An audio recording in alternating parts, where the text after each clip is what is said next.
Hello everyone, कैसे हैं आप लोग। उम्मीद करते हैं आप लोग बहुत ही अच्छे होंगे। चलिए आज जो है कि क्लास नाइन्थ, ये क्लास नाइन्थ का एक्सरसाइज 1.5 है। क्लास नाइन्थ का एक्सरसाइज 1.5 प्रश्नावली 1.5 है, ठीक है ना। प्रश्नावली 1.5 में क्या बताया है, इसमें क्वेश्चन दिया है। क्वेश्चन नंबर 1, बताइए नीचे दी गई संख्याओं में कौन कौन परिमेय है और कौन कौन अपरिमेय है, ठीक है ना। इससे पहले जितने भी एक्सरसाइज है उन सभी का सॉल्व मैंने उन सभी को सॉल्व कर दिया है, ठीक है ना। यदि आप नहीं देखे हैं तो आप प्ले लिस्ट में जाकर देख सकते हैं, ठीक है। और उस वीडियो का लिंक भी इस डिस्क्रिप्शन में डाल देंगे, इस वीडियो के डिस्क्रिप्शन में, ठीक है। यदि नहीं देखे तो पहले उस वीडियो को देख लीजिए ताकि अच्छा से आप लोग सीख पाए, ठीक है ना। यदि आप कुछ समय से मैथमेटिक्स क्लास नाइन्थ का मैथमेटिक्स कुछ पहले ही समय से पढ़ रहे हैं, अगर कुछ पहले ही समय से पढ़ रहे हैं क्लास नाइन्थ के मैथमेटिक्स को और आगे बढ़ चुके हैं तो फिर भी इसको देख सकते हैं, ठीक है ना।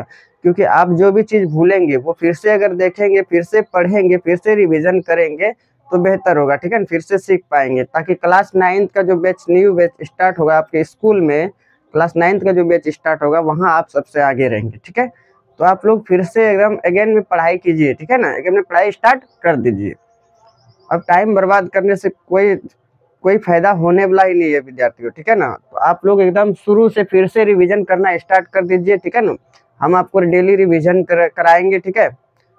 चलिए तो स्टार्ट करते हैं, क्वेश्चन को सॉल्व करते हैं। क्वेश्चन क्या है यहाँ पर ध्यान से देखिए। बोला है ये जो संख्याएं दी हुई है ना क्वेश्चन नंबर 4 तक, इनमें से बताइए कौन परिमेय है और कौन अपरिमेय है। तो परिमेय अपरिमेय तो हम पढ़ा ही दिए हैं पहले ही, नहीं देखे तो डिस्क्रिप्शन में लिंक डाल देंगे, आप लोग देख लीजिएगा, या प्ले लिस्ट में भी जाकर आप पूरा वीडियो देख सकते हैं, ठीक है।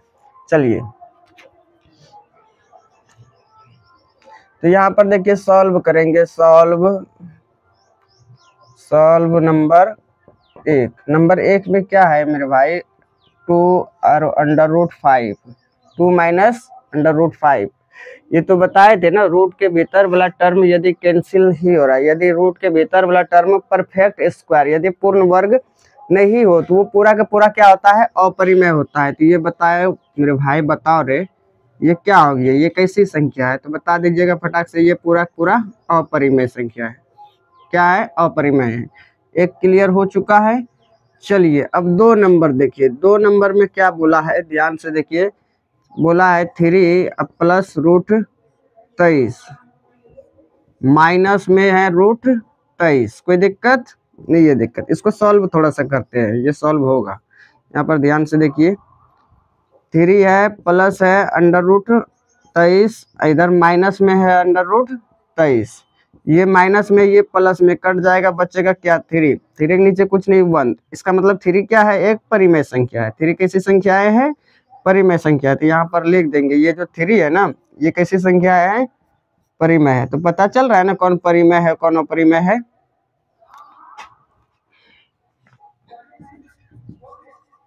ठीक है, ये अपरिमेय है और ये परिमेय है, ठीक है। अब देखते हैं क्वेश्चन नंबर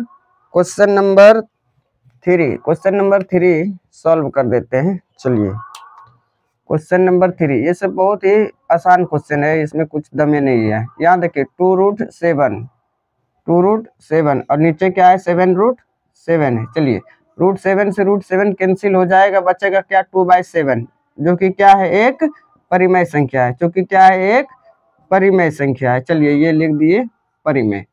अब नंबर 4 देखेंगे। नंबर 4 क्या है प्यारे विद्यार्थियों, यहाँ पर ध्यान से देखिए, 1/√2, 1/√2, 1/√2। जैसे √2, इसको क्या हम √2 को कैंसिल करेंगे, कर सकते हैं, नहीं कर सकते हैं, रूट है ना, रूट के भीतर में यदि इसका परिमेयकरण भी करते हैं तो पर भी इसका रूट ऊपर चला जाएगा, लेकिन रूट रहेगा, ठीक है। जैसे देखते हैं परिमेयकरण करके, परिमेयकरण आप करने, इसमें करने के लिए बोला नहीं, सिर्फ बोला है कौन अपरिमेय है और कौन परिमेय है। तो डायरेक्ट इसको हम लिख देंगे, ये क्या है, अपरिमेय है। परिमेयकरण आगे नेक्स्ट क्वेश्चन में करने के लिए सिखाएंगे। ये कैसी संख्या है, अपरिमेय है। चलिए अपरिमेय, ये कैसी संख्या है, अपरिमेय है, ठीक है ना। तो एक बार आप लोग स्क्रीनशॉट लीजिए, फिर आगे बढ़ते हैं।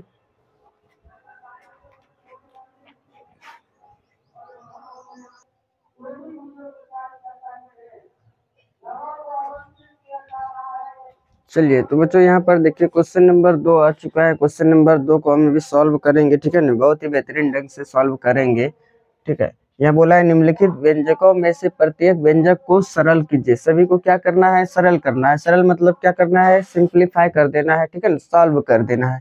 तो चलिए हम सॉल्व करते हैं। Solve number 1, solve number 1। Number 1 में यहाँ पर ध्यान से देखेंगे तो क्या है, नंबर 1 में देखिए तो यहाँ पर क्या है, 3 प्लस रूट 3 और इधर है 2 प्लस रूट 2।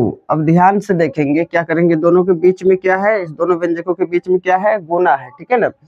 तो गुना है तो इसको गुना करेंगे। अच्छा बताइए क्या करेंगे, पहले इस 3 से हम गुना कर देंगे इस पूरे वाले टर्म को, ठीक है ना, और फिर इस 3 से किए अभी तक, फिर क्या करेंगे इस रूट 3 से भी कर देंगे इस पूरे वाले टर्म को, कोई दिक्कत। ऐसे मतलब इस 3 से हम लोग गुना कर देंगे किसको, 2 प्लस रूट 2 को, ठीक है, बीच में प्लस है तो प्लस देंगे।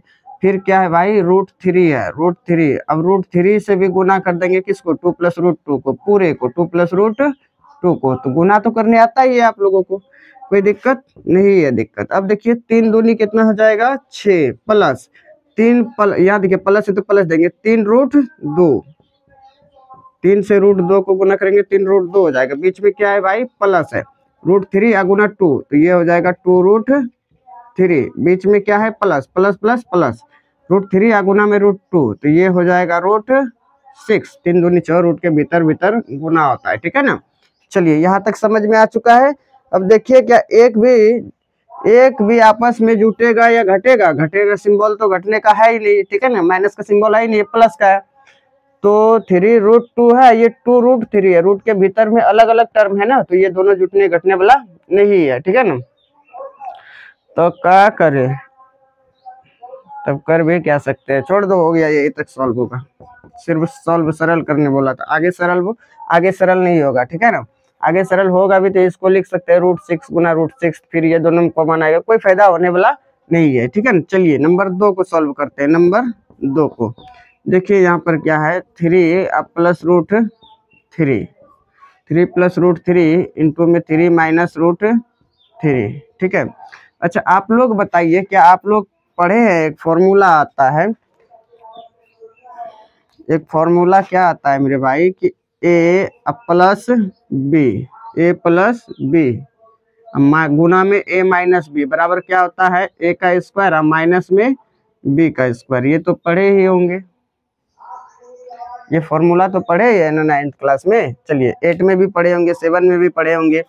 तो यहाँ पर यदि आप देखेंगे ध्यान से तो ये काम करेगा ए का और ये काम करेगा बी का, फिर ये ए का और ये बी का, सेम सेम मिल रहा है, ए प्लस बी, ए माइनस बी, यहाँ भी ए माइनस बी है। तो इसको हम किस रूप में लिख देंगे, ए स्क्वायर और माइनस बी का स्क्वायर, ठीक है ना, ए स्क्वायर और माइनस बी का स्क्वायर। ए के जगह पर कौन काम कर रहा है भाई, 3, तो 3 का स्क्वायर माइनस बी के जगह पर कौन काम कर रहा है, रूट 3, माइनस में रूट 3 का स्क्वायर। चलिए 3 का स्क्वायर कितना होता है, 3 तिया 9 माइनस रूट से स्क्वायर खत्म हो जाएगा, बचेगा 3। यहाँ पर देखिए 9 में 6 घटेगा तो ये, सॉरी 9 में 3 घटेगा तो क्या बचेगा, 6 बचेगा। चलिए हो गया यहाँ तक। एक बार आप लोग स्क्रीनशॉट लीजिए, फिर आगे सॉल्व करते हैं।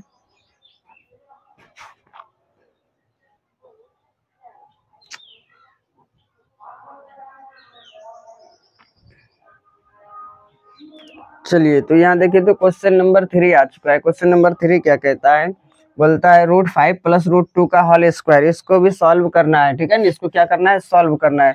तो सबसे पहले आप बताइए ये किसके फॉर्म का लग रहा है, ये तो आपको लग रहा होगा कि a प्लस बी का होल स्क्वायर, वो सॉरी यहाँ पर स्क्वायर ना होगा, a प्लस बी का होल स्क्वायर बराबर क्या होता है मेरे भाई, a square plus B square plus में 2ab, यही होता है। चलिए इस फॉर्मूला को याद रखिएगा हमेशा के लिए, ठीक है। इसी पर अभी सॉल्व करेंगे। ये रूट 5 किसका काम कर रहा है, ए का, ये रूट 2 बी का काम कर रहा है। तो बताइए ये रूट 5 काम कर दिया है ए का, ये रूट 2 काम कर दिया है बी का, कोई दिक्कत, चलिए नहीं है दिक्कत। अब बताइए तो ध्यान से देखिएगा, ध्यान से देखिएगा क्या होता है, ए प्लस बी का होल स्क्वायर फॉर्मूला क्या होता है, ए स्क्वायर प्लस बी स्क्वायर। ए की जगह पर कौन है, रूट 5, तो रूट 5 का स्क्वायर प्लस बी, बी के जगह पर कौन है रूट टू का स्क्वायर, और प्लस में क्या होता है 2ab, 2 के जगह पर क्या देंगे प्लस 2 गुना में ए के जगह पर √5 है, ए के जगह पर √5 है, गुना में बी के जगह पर √2 है, बी के जगह पर √2 है। चलिए दे दिए। अब ये स्क्वायर से रूट कैंसिल हो जाएगा, यहाँ पे स्क्वायर से रूट कैंसिल, इधर क्या आ गया है 5, अब प्लस इधर 2, अब प्लस फिर गुना कीजिए तो 2 है तो 2, अब 5 दूनी 10 √10। चलिए रूट के भीतर गुना होगा, ठीक है ना, और बाहर में 2 है तो 2 लिख दिए। अब यहाँ देखिए 5 और 2 को यदि जोड़ते हैं तो कितना होता है 7 प्लस 2 √10, यही हो गया आंसर। कोई दिक्कत नहीं है दिक्कत। अब चलिए नेक्स्ट क्वेश्चन को सॉल्व करते हैं। नेक्स्ट क्वेश्चन को इधर सॉल्व कर देते हैं। यहाँ पर कई नंबर है 4 नंबर है, 4 नंबर भी सॉल्व कर ही देते हैं। √5 माइनस √2 इंटू में √5 अब प्लस √2। तो यहाँ पर आप यदि ध्यान से देखेंगे, यदि आप ध्यान से देखेंगे तो ये किसका काम कर रहा है, चलिए इसका काम हो चुका है। यदि आप ध्यान से देखेंगे तो ये किसका काम कर रहा है, ये काम कर रहा है, चलिए ये जो काम कर रहा है √5 काम कर रहा है ए का, और ये √2 बी का, ए माइनस बी, और ये फिर ए के जैसा ही लग रहा है √5, और ये √2 बी के जैसा। तो ए माइनस बी इंटू में ए प्लस बी बराबर क्या होता है ए स्क्वायर माइनस बी स्क्वायर। ये प्लस वाला पहले रहे या माइनस वाला पहले रहे, कोई दिक्कत नहीं है, दोनों यदि गुना में है, एक प्लस एक माइनस, एक प्लस एक माइनस में है, तो इसका फॉर्मूला का ए स्क्वायर माइनस बी स्क्वायर, कोई दिक्कत नहीं है दिक्कत। चलिए अब यहाँ पर देखिए तो क्या ए के जगह पर क्या है √5, तो √5 यानी ए का स्क्वायर माइनस बी का स्क्वायर, बी के जगह पर क्या है √2, बी का स्क्वायर हो गया। तो स्क्वायर से रूट कैंसिल, यहाँ पे स्क्वायर से रूट कैंसिल, बचा क्या 5 माइनस 2, 5 माइनस 2 बराबर हो गया है भाई 3 आंसर। चलिए ये भी क्वेश्चन आपका 2 भी सॉल्व हो चुका है। चलिए एक बार स्क्रीनशॉट लीजिए।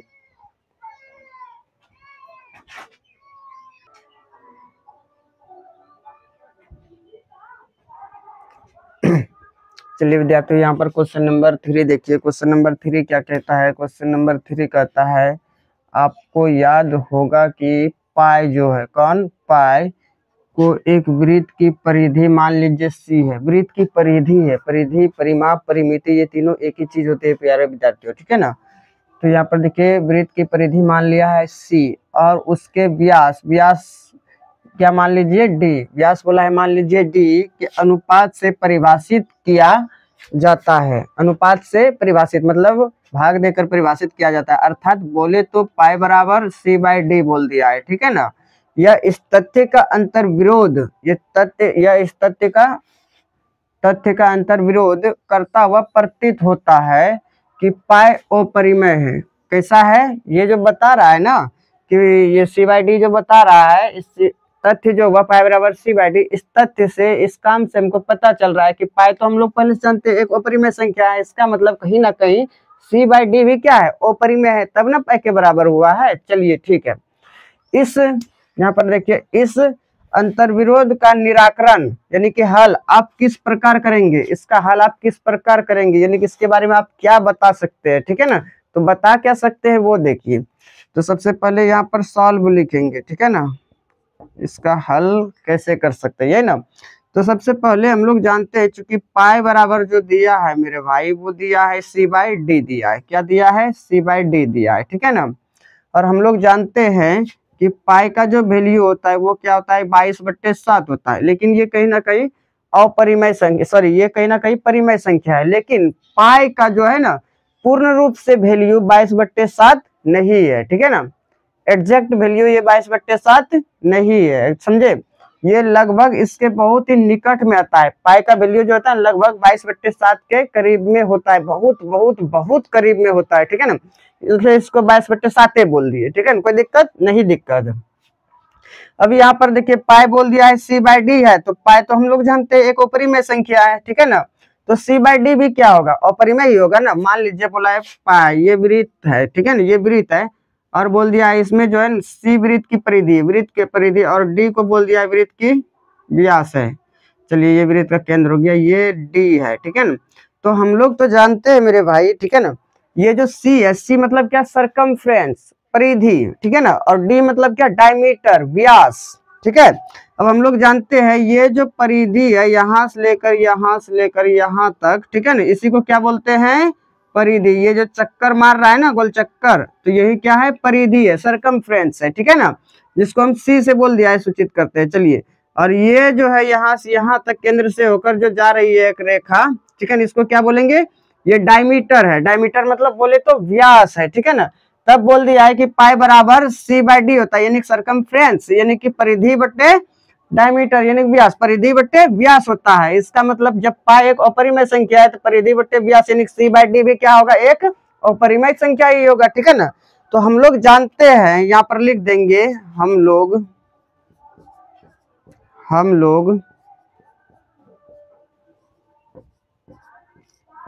जानते हैं, क्या जानते हैं, हम लोग जानते हैं कि चूंकि हम लोग जानते हैं पाई एक अपरिमेय संख्या है। पाई कैसी संख्या है, पाई एक अपरिमेय, हम लोग जानते हैं कि पाई एक क्या है, यहाँ पर लिख सकते हैं, चूंकि हम लोग जानते हैं कि पाई एक अपरिमेय संख्या है और पाई बराबर सी बाई डी दिया है, पाई बराबर सी बाई डी दिया है ना, और पाई बराबर सी बाई डी दिया है।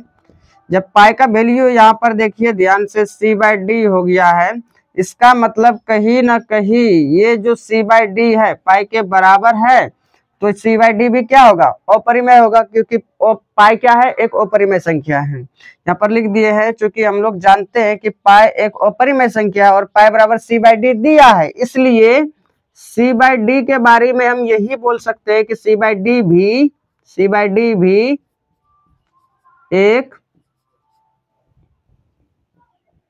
एक अपरिमेय संख्या होगी, ठीक है ना, होगी। ये हो चुका है आंसर आपका। चलिए, तो बता दिए पाई एक अपरिमेय संख्या है, तो सी बाई डी के बारे में हम निराकरण दे दिए ना कि सी बाई डी क्या है, तो सी बाई डी भी एक अपरिमेय संख्या होगा। आप लोग एक बार स्क्रीनशॉट लीजिए, फिर आगे बढ़ते हैं नेक्स्ट क्वेश्चन की ओर।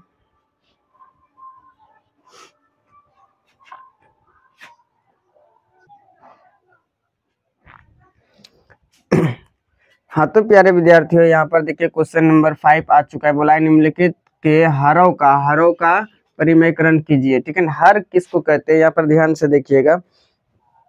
मान लीजिए यहाँ पर भिन्न है, क्या है, भिन्न बराबर क्या होता है फॉर्मूला, ये तो आप लोग पढ़े होंगे बहुत पहले 5 क्लास में। भिन्न बराबर क्या होता है, अंश अवट्टे में हर, ठीक है ना।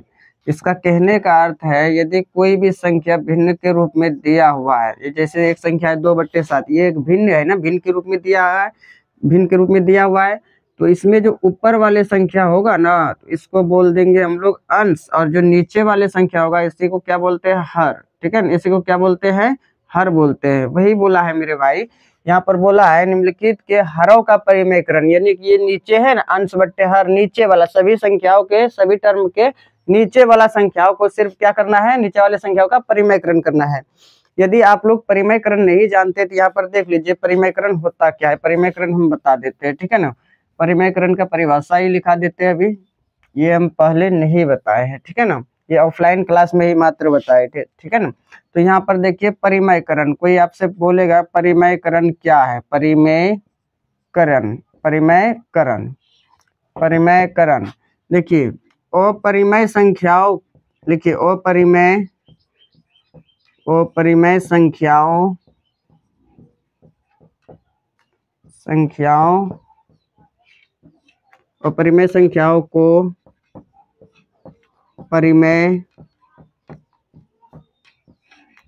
संख्याओं को परिमेय संख्याओं परिमेय संख्याओं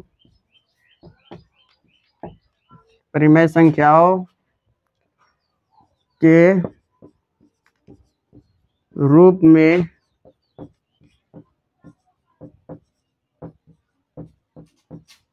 बदलने की प्रक्रिया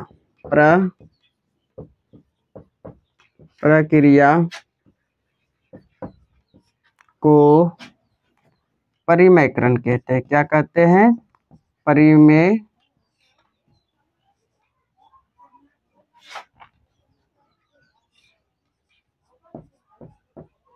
परिमेयकरण कहते हैं। ठीक है ना, दिख रहा है ना? चलिए यहाँ पर ध्यान से देखिए क्या लिखे हैं। परिमेयकरण का परिभाषा लिख दिए हैं। ठीक है ना, आप यदि आपको याद नहीं है, यदि आप पहले नहीं पढ़े हैं तो आप लोग एक बार इसको याद कर लीजिएगा। ठीक है, यहाँ पर देखिए लिख दिए हैं परिमेयकरण, अपरिमेय संख्याओं को परिमेय संख्याओं के रूप में बदलने की प्रक्रिया को परिमेयकरण कहते हैं। मान लीजिए मेरे भाई साहब, यहाँ पर दे दिया है 1/√2। ठीक है ना, बोल देगा यहाँ कि हर का परिमेयकरण कीजिए। हर मतलब क्या होता है? नीचे वाले को हर बोलते हैं ना, ये नीचे वाले जो √2 है इसी को हर बोलते हैं। हर का बोलेगा परिमेयकरण करने, तो क्या कर देंगे? यहाँ पर हमको दिया क्या हुआ था? 1/√2 था, यही था ना 1/√2। तो क्या करेंगे? इसी √2 से ऊपर और नीचे गुना कर देंगे, ऊपर और नीचे गुना कर देंगे। गुना करने से कोई फर्क नहीं पड़ा है। √2 से √2 कटेगा तो आएगा 1 से इसमें गुना करेंगे तो यही संख्या रहेगा। कोई दिक्कत? कोई दिक्कत नहीं। चलिए अब यहाँ पर क्या करेंगे, 1 मिनट रुक जाइए, कॉल आ रहा है।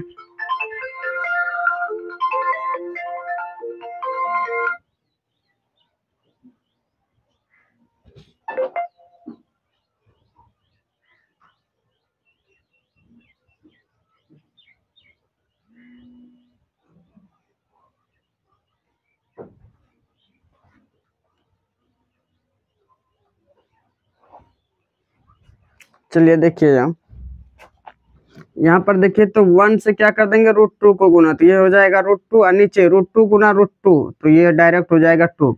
ठीक है ना, कोई दिक्कत नहीं है। दिक्कत रूट से रूट कैंसिल हो जाता है, डायरेक्ट रूट के भीतर में जो है दोनों में से एक टर्म आ जाता है। ठीक है, तो ये देखिए, तो हर तो परिमेय संख्या के रूप में आ गया है ना, इसमें अब कोई रूट तो है नहीं, नीचे वाला में नहीं है, तो यही करना है सबका। ठीक है ना, तो चलिए करते हैं। परिमेय संख्या तो समझ, परिमेयकरण तो समझ गए ना।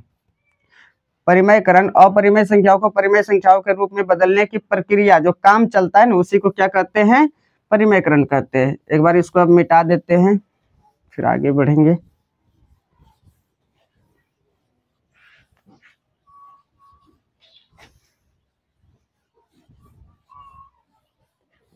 चलिए ये डिलीट हो चुका है। अब ये क्वेश्चन सॉल्व होगा।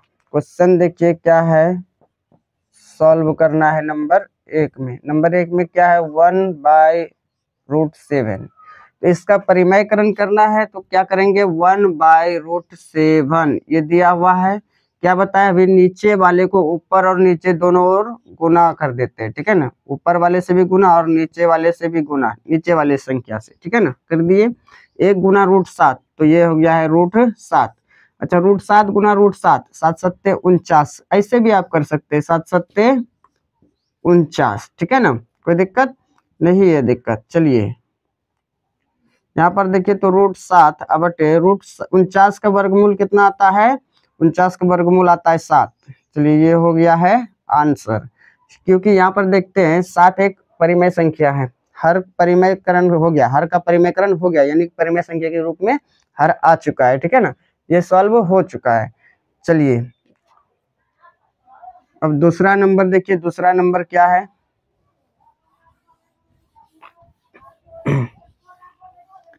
दूसरा नंबर है, दूसरा नंबर क्या है मेरे भाई? 1/√7 माइनस √6। इसका परिमेयकरण करना है। इसका क्या करना है? परिमेयकरण। इसलिए लिख सकते हैं यहाँ पर 1/√7 माइनस √6।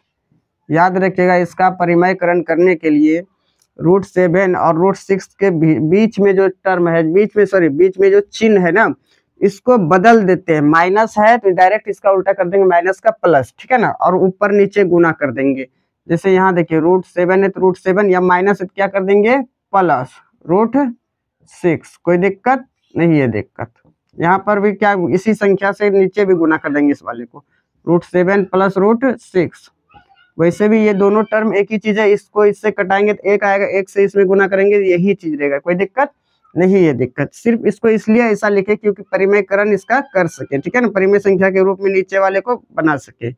चलिए एक से गुना करेंगे इस टर्म में तो कोई डिफरेंस, इसमें कोई भी इफेक्ट नहीं पड़ेगा, कोई बदलाव ही नहीं होगा। तो क्या बचेगा √7 प्लस √6 बाय, यहाँ पर ध्यान से यदि आप देखेंगे तो ये जो काम कर रहा है √7 ये a का काम कर रहा है, a माइनस बी गुना में a प्लस बी। तो इसका फॉर्मूला क्या होता है मेरे भाई, a स्क्वायर। क्या होता है a स्क्वायर, a के जगह पर कौन है √7 है तो a का स्क्वायर यानी कि √7 का स्क्वायर माइनस b का स्क्वायर, b के जगह पर √6 है तो b का स्क्वायर हो गया। चलिए अब यहाँ पर ध्यान से देखिए ऊपर में क्या है √7 अब प्लस √6, कोई दिक्कत नहीं है, स्क्वायर से रूट खत्म, यहाँ भी स्क्वायर से रूट खत्म, क्या बचा 7 में 6। अब यहाँ पर क्या हो जाएगा √7 प्लस √6 और 7 में 6 घटेगा तो नीचे एक तो नीचे ऐसे भी छिपा रहता है, ठीक है ना, इसका परिमेयकरण हो चुका है। चलिए यही हो गया आंसर, ठीक है। अब एक बार स्क्रीनशॉट लीजिए फिर नेक्स्ट क्वेश्चन को सॉल्व करते हैं।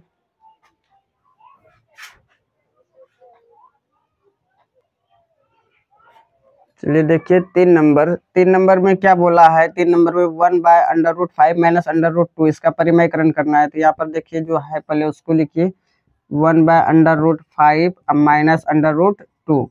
क्या करते हैं जब दो टर्म रहता है इसके बीच वाले साइन को क्या करते हैं बदल देते हैं, यानी कि लास्ट वाला टर्म ये √2 है, इसका साइन ये है, इसको बदल देंगे, ठीक है ना, और ऊपर नीचे गुना कर देंगे √5 और ये प्लस हो जाएगा √2, इस माइनस को प्लस कर दिए, ठीक है ना, ऊपर वाले से गुना कर दिए और इसको फिर नीचे वाले टर्म इससे भी गुना कर देंगे √5 अब प्लस √2, कोई दिक्कत नहीं है दिक्कत, इससे ये कटेगा सेम यही चीज बचेगा। चलिए अब एक से गुना उसमें करेंगे उसमें कोई इफेक्ट नहीं पड़ेगा, वो बदलेगा ही नहीं, बिल्कुल जैसे का तैसे रह जाएगा। चलिए a माइनस बी, अब सेम ये उसी तरह काम कर रहा है a माइनस बी के जैसा, ठीक है ना, फिर वही काम a माइनस बी गुना a प्लस बी, यानी कि ये आ रहा है a माइनस बी गुना में a प्लस बी। फॉर्मूला क्या होता है भाई a square minus B square, यही होता है ना। तो ये जो √5 है ये a का काम कर रहा है और √2 जो है b का काम कर रहा है। यहाँ भी a जो √5 है किसका काम कर रहा है a का काम और √2 b का काम कर रहा है, सेम सेम दिख रहा है। तब इसका फॉर्मूला क्या हो जाएगा मेरे भाई a स्क्वायर यानी कि √5 का स्क्वायर अब माइनस b का स्क्वायर, b के जगह पर √2 का स्क्वायर, कोई दिक्कत नहीं है दिक्कत। अब ऊपर में क्या है √5 है तो √5 अब प्लस √2, अब बाय में स्क्वायर से रूट खत्म, यहाँ भी स्क्वायर से रूट खत्म, 5 में 2 घटेगा। यहाँ पर ध्यान से देखिए क्या बचेगा √5 अब प्लस √2, बाय में 5 में 2 घटा तो ये बच गया है 3। चलिए एक बार आप लोग स्क्रीनशॉट लीजिए, दिख रहा है ना।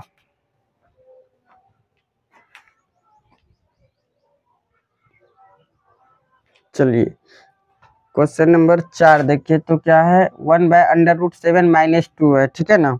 तो इसको सॉल्व करते हैं, सॉल्व यहाँ पर करेंगे तो क्या हो जाएगा 1/√7 अब माइनस का 2 है। चलिए अब इसके ऊपर नीचे इसी संख्या से गुना कर देंगे √7, यहाँ पर माइनस है तो क्या कर देंगे प्लस में 2 बाय √7 प्लस में 2, ठीक है ना। ये देखिए इस दोनों से ऊपर वाले पहले गुना कीजिए तो इससे सेम वही चीज रहेगा √7 प्लस 2, एक से गुना करने के बाद इसको इसमें कोई प्रभाव नहीं पड़ेगा, चलिए कोई बदलाव ही नहीं होगा। फिर a माइनस बी और a plus B, a minus B a plus B, a square minus B square, a के जगह पर √7 का स्क्वायर अब माइनस b के जगह पर 2 यानी कि 2 का स्क्वायर, ठीक है। यहाँ पर ध्यान से देखेंगे तो क्या हो जाएगा √7 प्लस 2 अब बाय स्क्वायर से रूट खत्म हो गया, इधर तो रूट है ही नहीं तो इधर बचा है 7 माइनस 2 का स्क्वायर कितना होता है मेरे भाई, 2 का स्क्वायर। 2 को कई बार लिखना है, 2 को 2 बार लिखना है, 2 दूनी 4 हो गया। चलिए 2 का स्क्वायर 4 हो गया।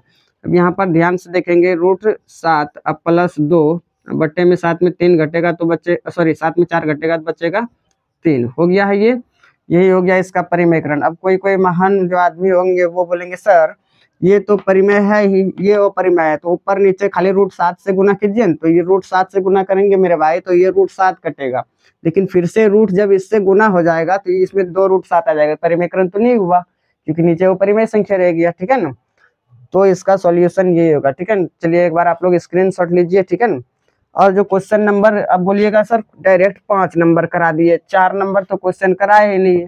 ठीक है ना, तो क्वेश्चन नंबर 4 तो हम कराए नहीं। ठीक है ना, उसमें बोला है संख्या रेखा पर किसी संख्या को दर्शाना है, संख्या रेखा पर दर्शाना है, तो उसमें जो है ना प्रकाल का काम होगा, प्रकाल चाहिए। ठीक है ना, उसमें आलेख बनेगा, तो उसको जो है कि हम कॉपी में सॉल्व करके डिस्क्रिप्शन में उसका लिंक दे देंगे, आप लोग देख लीजिएगा आराम से। ठीक है, चलिए मिलते हैं नेक्स्ट क्लास में, बाय।